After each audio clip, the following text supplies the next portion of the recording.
Welcome, family. Welcome to Being Authentic Rules, where we're becoming like fine wine, one message at a time. Pull up a stool to the bar for today's topic. Now, the other day, I was watching a video that inspired today's topic. Shout out to Papa Duck, I believe is his name, and the name of his channel. Now, the video was discussing reasons why women are under attack from society. The point was that there's an attempt to cause women to quote, quote, self sabotage by turning them against the desire to be homemakers. For example, women now feel oppressed, supposedly, because of all the sacrifices that they make for caring for their husband, their kids, and the home. Or maybe some women are made to feel like they are only seen as productive and valuable if they hold a job outside of the home.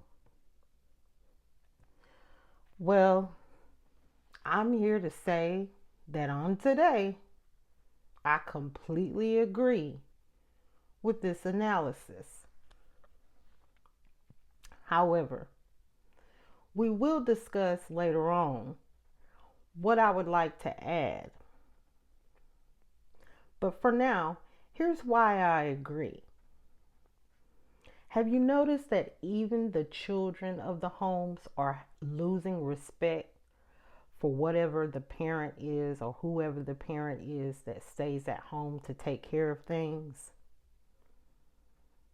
It seems as though no matter how many loads of clothes you get washed, no matter how many dishes you wash or load in the dishwasher, never mind how many groceries that magically appear in the fridge, somehow they think that the homemaker sits around and does absolutely nothing all day. But the homemaker, whether it's a woman or a man, right? They just can't receive the same level of respect in a lot of cases as the breadwinner or the money maker of the family, right? To add to this analysis, though, I'd like to refer to a few scriptures in the Bible. Let's go to 1 Corinthians chapter 7, verses 26 through 28 right now. And it reads, "Because of the present crisis, I think it is best to remain just as you are. If you have a wife, do not end the marriage. If you don't have a wife, don't get married. But if you do get married, it's not a sin. And if a young woman gets married, it's not a sin. However, I am trying to spare you the extra problems that come with marriage." Now, let's unpack the scriptures so far. First of all, what's the present crisis Paul's talking about in verse 26?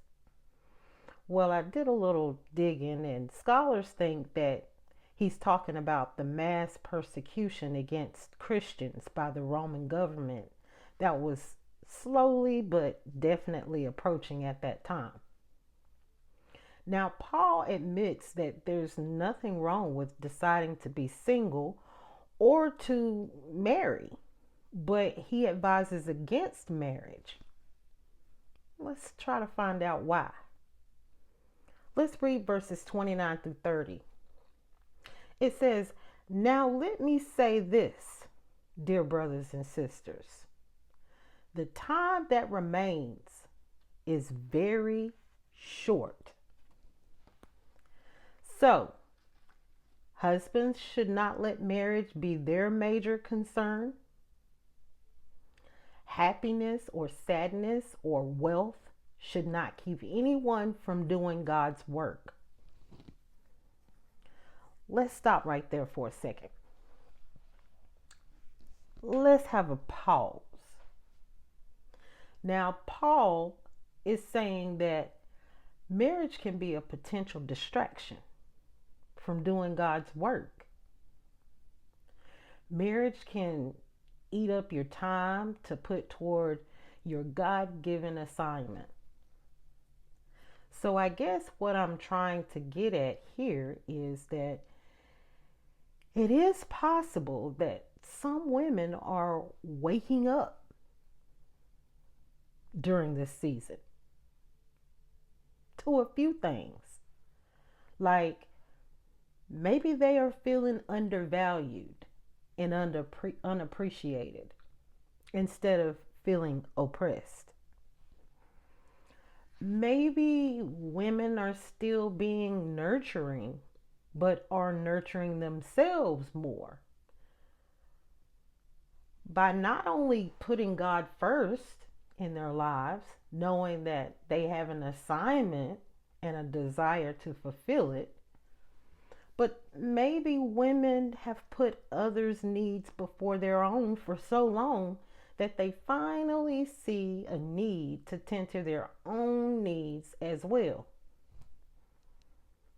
Maybe they know that they can only be good to the whole family if they show up as a whole person. Verse 32 says, "An unmarried man can spend his time doing the Lord's work and thinking how to please him." Verse 33, "But a married man can't do that so well." Right? A married man can't do that so well. He has to think about his earthly responsibilities and how to please his wife. Verse 34 says, "His interests are divided. In the same way, a woman who is no longer married or has never been married can be more devoted to the Lord in body and in spirit, while the married woman must be concerned about her earthly responsibilities and how to please her husband." Now, I'm not saying it couldn't work for a married couple who has the money and other provisions to do both. Serve God, serve the family. But it definitely can pose problems for the ones who don't have those provisions in place, who simply don't have it like that. And it could be because the homemaker wants that deep connection with the Most High and recognizes that he or she is living in the last days. That causes them to stray away from the desire of wanting to have a family. After all, there is no time to waste, and no better time than the present. Because why? Tomorrow may be too late. Well, friends, that's all for today. If you feel led to like, comment, share, or subscribe, don't let the enemy stop you. But no matter what, thank you for being here. Until next time, I love you and keep sunsetting the bar. Bye for now.